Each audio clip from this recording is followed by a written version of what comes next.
적당한 물기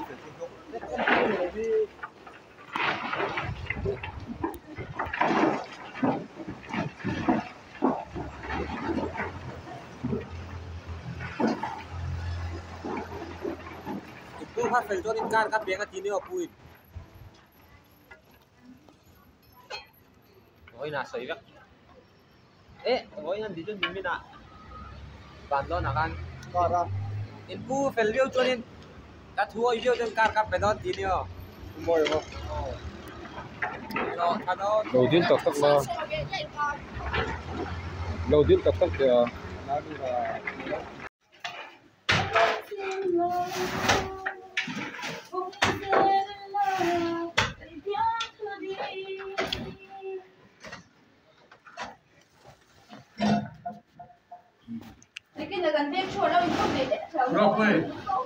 Rồi, cái em tôi là nhiều hốt lắm rồi. Chúng ta tới này tôi là nó hỏi nó hỏi thầu đâu mình thấy nó tin tình cả nó kêu bu.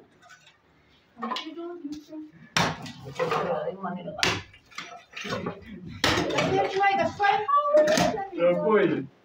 Đây sẽ phụ là chưa mà cái kiểu đấy mà. Này sẽ có độ với không có độ thì độ.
nó chơi rồi mong à chơi thế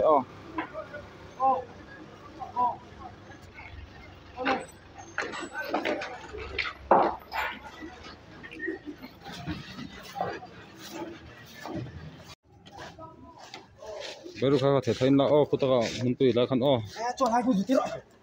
Sao đảo thế lúc nào